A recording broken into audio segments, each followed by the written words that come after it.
Welcome back to the Code Yellow podcast, where we talk about relationships from the lens of scripture and good old common sense.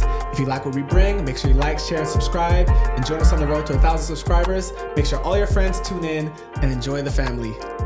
Zal, what you got for us? Y'all, how many like food? Anybody like food? Yes, both hands. Just checking. All right, Devin. All right, I'm going to each of y'all culture. Are you choosing breadfruit and ackee and saltfish, or are you choosing festival, rice and peas, and jerk chicken? Oh, you could have made it harder than that, brother. I know. I'm probably picking festival with the jerk chicken over, but I love ackee and saltfish, right? It was a breadfruit that got me. The breadfruit is okay. Fried breadfruit is okay. But like, if you said festival over breadfruit, that might have been a tougher pick. Mm-hmm. But jerk chicken, love it. Just learned how to make it not too long ago. And it was. Don't tell me that. Yeah, that was the jerk chicken at the baby shower. That was it. I made that it. was so. Oh, you told me that. Yeah. It was really good, y'all. Okay. I make some jerk tofu for y'all once. Right. Are you choosing Dury Jonjon Yeah. and Picles? She said yeah. No. I was saying he said it right. That's it, yeah. Both. Or Dury Kole Kole, yeah. with legumes? Do John. With Picles? Yeah, with Picles. Yeah, that's good. Yeah, it's so good. Only because most of the time, well, okay, my favorite way to eat legume is white rice and then the sauce pois. Because, I mean, you can still eat it with like the duricole, which is our equivalent to rice and peas, like the brown rice and the red beans. But I prefer it with like the sauce and like, in the white rice. It's really good. I've had it with white so rice. So that's why. Too. It probably, if you had said white rice and sauce pois, I would have picked, and legume, I would have picked that. Okay. Jasmine? So what's y'all? Sorry. Oh yeah, no, go ahead. What's the name? The Creole name for the black rice? Jonjon. Jonjon. Jonjon. Because jonjon is the mushroom that you soak it in. Yeah. Right. I think about that rice a lot. Actually, it's a good one. I'm still trying to make it, but jonjon is like the equivalent of going extinct. It's very difficult to find now, and Haiti's like the only country that has it. So it's gotten so expensive, and they're making this weird alternative to it, which is like a sauce thing or something, and it makes the rice gray. Yeah, I think I heard about that. It's like it makes the rice gray, not black. The rice is supposed to be black. So yeah, it's getting a little bit harder to find, but you can still find it. It's expensive. Can't they like ramp up production anyway? Stop. You think? Your operations mind is just going. I have to find a solution. All right, Jasmine, you're the resident American. Yeah. So That's a good thing. Beautiful black culture, period. So you choosing cabbage cornbread and vegan chicken, or macaroni and cheese, greens, and yams? I know there's a lot of starts, the second one, but work with me. You had me at greens. I'm always in the mood for greens. And I don't have to have like a vegan protein. So I'm going to go with, I'm going to go with the greens, mac, and yams. That just sounds delicious. Or, Yeah. Yes. Y'all making me hungry. I know, right? You would have picked the cornbread and cabbage. Yeah, I probably would pick that. Yeah. See, I heard cabbage cornbread, not cabbage, cornbread. So I was like, what? No. Cabbage and cornbread. Okay. Cabbage, cornbread, and vegan chicken. Yeah. And then I probably would have chosen that. Icebreaker for me. What do I like? Some vegan. All right, give me a vegan something like. loaded nachos. Okay. Or with your favorite nachos, vegan nacho sauce on it. Or you're also, let's see, what's your other? A vegan Or meatloaf. Mediterranean, like falafel and rice. That's too easy. Dun. Let me think about Like it. with the best falafel you ever had, The best falafel I've ever had. and as much sauce as you could want. I have falafel like weekly. or last week. Yeah, I'll probably go with nachos. Nachos. It was I was in. I love Mediterranean and like vegan tzatziki, and I'm a hummus like snob. Like, I mean, I don't like nasty hummus. Like, yo, so I would have chosen Mediterranean, but you know, if you know me, you know nachos are my love language. Give me a haystack from my Adventist community. Give me give me regular chips and like cheese sauce. I'm dipping it. I'm eating it. So yeah. Yeah, y'all are bent on making me hungry. No, Yeah, my bad. My bad. I'm sorry. So before we make me Devin hungry and suffer again, we are jumping into kind of like a semi part 2 episode, which is why our clothes are the same. Because we touched on something very important in our last episode, which is about villages and building villages. You know, it can be challenging to find solid community that you can lean on and depend on. So how do we start building villages, guys? I know Zav is a resident village builder. Right. Like the village extraordinaire. I think you start building community by honestly being the person that you would want to be around. So, you know, in this season that you're going into, I'm sure you're going to find yourself gravitating towards dudes that are fathers and husbands and present fathers and present husbands or whatnot.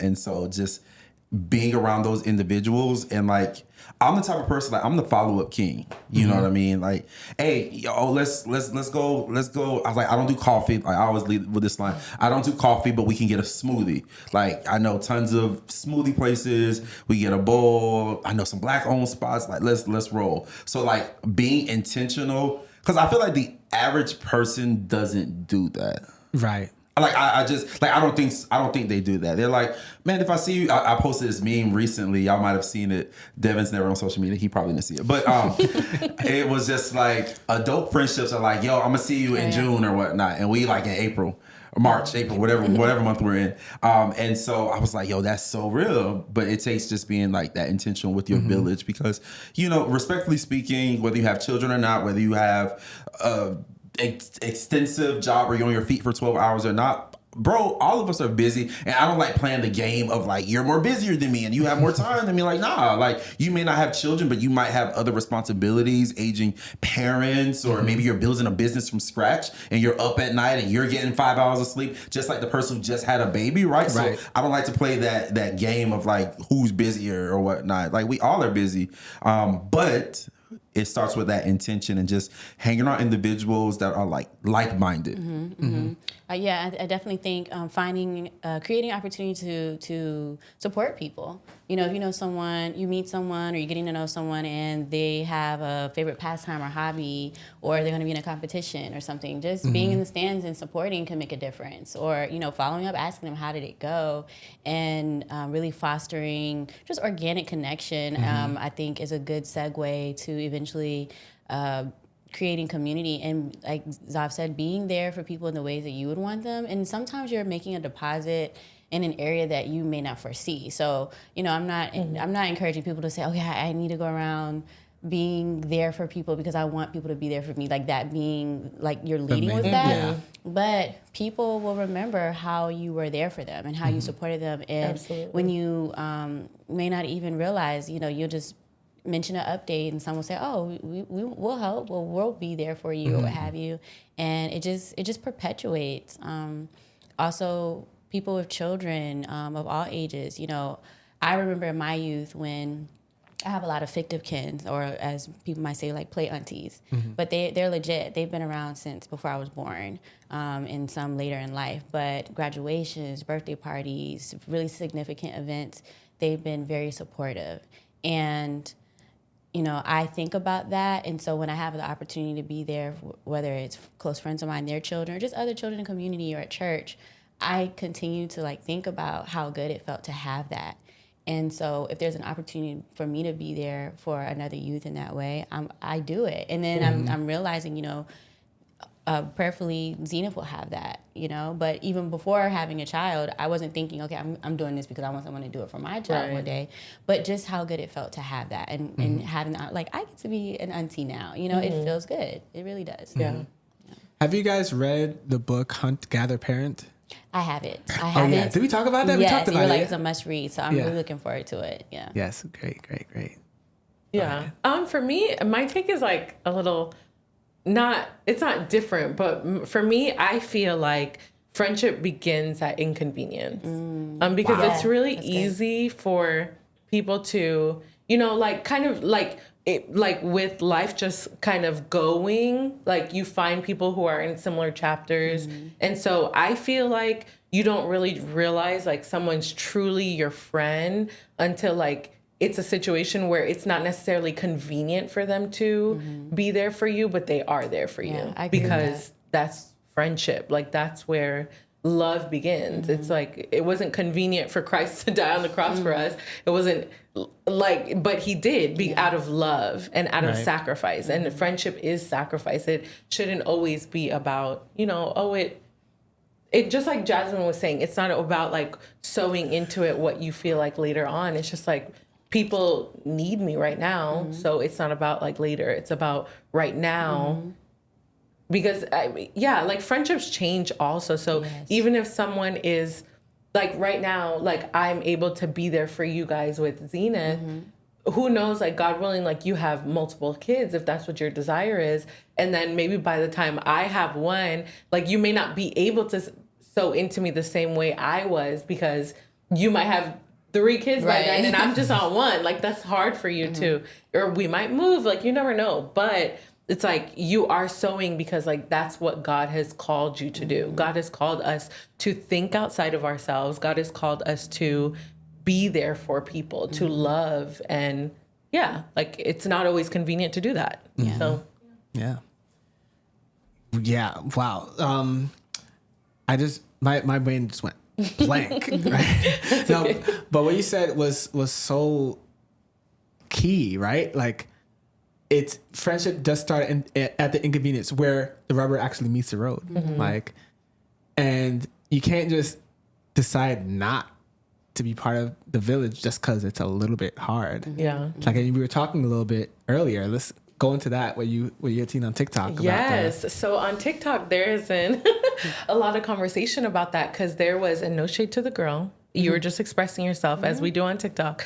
But a young lady was talking about, I just want to be honest, like I don't like going to my friends' first birthday parties and I don't like, being at baby showers. Like, what am I doing there? That should be like a family moment. Like you guys just, and a lot of people started stitching it. And the key was everyone wants a village, but nobody wants to be a villager. And it's so true because especially in our day and age, like I feel like, and we've talked about it on other seasons, like self-care and all that, but I feel like sometimes self-care has been taken too far because self-care has become like, just like we were saying, like as soon as something is not convenient for you, you don't want to do it. And it's like, oh, this is me choosing me. Well, no, because sometimes it doesn't, like choosing you is not the priority in the moment. Like when you need to show up for people, it's not about like you. And so there's been a lot of discourse on it and people stitching her video saying, this is a problem in our generation because people want, like we say, we want friendship. Everybody, there's so many women on TikTok that are like, oh, my TikTok bestie, because there is such a thing with parasocial relationships right now. And it's not just with people with their celebrity crush or celebrity, like whatever, like, oh, I want to be besties with you. It's literally like where people are making friendships on social media and that is their friendship. Like that's their bestie. It's this person that they don't do life with. They're just like on a screen. And of course, friendships can come in a lot of different ways, but I find it a little concerning for your soul Purpose, community. Yeah, like the main community you have to be on Instagram. And we're seeing, and I don't want to jump into like the iPad generation, but we're seeing a lot of behavioral problems, a lot of like inability to sit down, inability to process emotions and stuff because of people on devices so often. And now like adding this layer of making friendship this like a priority in just the phone and not doing life with people, it's getting a little dangerous in my opinion.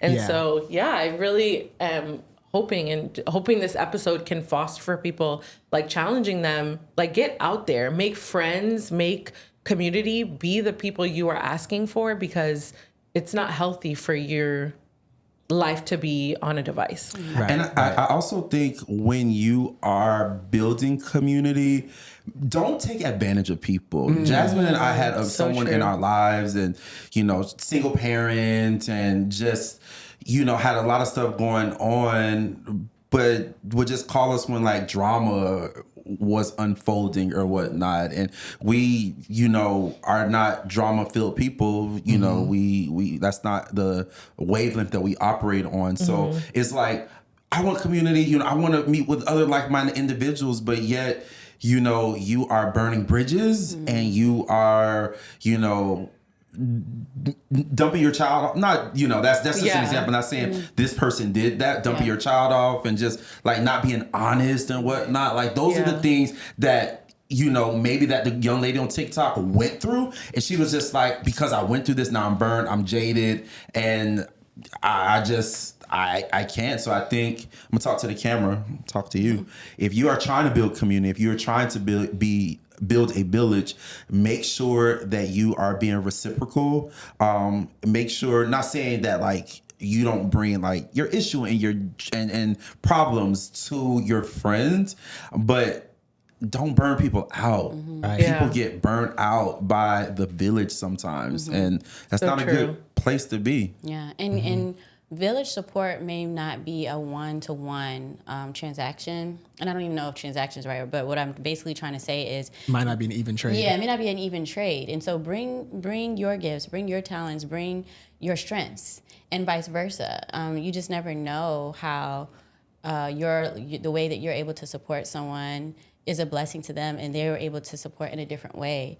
Even for example, like just thinking more surface, like the birthday party example or what have you. Okay, maybe it's not your thing to go to the birthday party for a myriad of reasons, right? For a 1-year-old.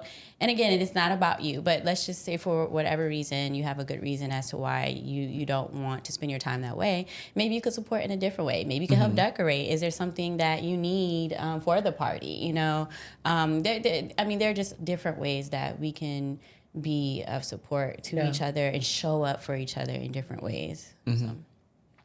So I don't know if this is a hot take, but I think that the erosion of community is definitely like the hands of the devil. Like I truly think, because think about it like this. You know, you hear stories about, the 80s and 90s, whatever other times where people as kids were out and about, running up and down, playing in the park and this and what have you. And neighbors talking to each other, people pulling up at people's houses. That's like a relic of the past now. It's like, don't come to my house without calling me. It's, pull into the garage and disappear, you know? Like, you don't actually see your neighbors. No kids are out really, not that much. Yeah. So that's one thing because of fear, right? Rightfully so, because there's some crazy people out there. You never know who's crazy and who's not. Like, even... You know, like you just never know, right? And then you would think, okay, then fine, find my village at church. And yes, but also crazy people go to church too, right? And think that they are serving the Lord, but they're really just, you know, killing people inside. You know, it's the whole lot of craziness that happens. You know, people taking advantage of other people like just breaking people's spirits where you should be forming connection. Yeah. Right? Yeah. So how do we navigate the pitfalls? Dude, that's a hard one because, just like you said, I do agree that it is definitely a facilitated by Satan, that he's really isolating people. But I think it really just starts with you. It starts with you and three of your friends that you agree to not let that be a thing. And you agree, just like Zav was saying, that you don't abuse one another, and you are strategic about how much you lean and when you lean on each other. But also, Absolutely. Like lean on one another. And it starts with you, a few of your people, and God, and you just agree to be that village for each other. A village doesn't need to be 200 people. That's what I was gonna say. I think people hear village and they're like, "Whoa, I don't feel comfortable having all these people in my space or my life." Or what have you. Village is relative, and it doesn't. To my extroverts, introverts out there, some people are like, "Well, I'm introverted. I don't really." You still need village too. You can be an introvert and be a part of someone's village. Yeah. So village doesn't mean you have to be right in the center or like you're on in the middle of a lot of people. Your village. That's your tribe where you feel support, where you want to give support, and you might be connected to multiple villages, so just get out there and join a village. Yeah, like don't let your network be just you and the people that live in your house. 'Cause, I mean, that's great, but there's so much out there with the people that are nearby. And the reason I haven't really talked that much about Hunt, Gather, Parent on here, but Martha and I love that book. We read it with our good friends, Michael and Stephanie, and some other people that joined us. But one of the coolest things about that book was the concept of alloparenting. Did I mention that? No, you haven't. So alloparenting is basically, it's auxiliary parents, right? So you got other adults in your kid's life that almost serve as additional parents, because it's gonna come a point in time where Zenith is gonna be dealing with something and she might think, oh, I can't come to mom and dad about this. So you have the allo parent on the side that's like, oh, this is not my parent. I can probably talk to them. They won't tell Zav and Jasmine. No. We would expect that they'll share, right? Whether they do or not, they at least have enough trust in that adult to get sound wisdom. Absolutely. Yes, and we trust that person because they are part of our village to give them, sound wisdom as another like parent in their life for sure. Yeah, but you can't avoid connections, because that's how you build that network of the invisible safety net, as it were. That's another concept you'll find in that book. I love that term. Yeah, I think the part of the enemy just having a number, I think about why people join like organizations and gangs and lifestyles. Like, everyone is looking for a community. Yes. We're wired for it. We're not wired to be alone. God made us that way. Yeah. Like babies that are not held will die. Yeah. They will actually just die. Yeah. Man. It's wild. Yeah. So let's not run off too far with this one, but build strong connections with the people that are around you. Find people to love. You can choose family to a degree. Yes. As it were. And if you can't find that, be that. There it is. There it is. And it all starts with that, just being it. So if you can be it, then they'll inspire somebody else, Yes. And you'll build a whole network of people that you find that you can lean on. Like, I have my people here, strong pillars in my own little village that I'm building. But in any case, keep building, keep growing, keep loving people, and we'll see you next time. And until next time, heal responsibly. Peace. Have a good one.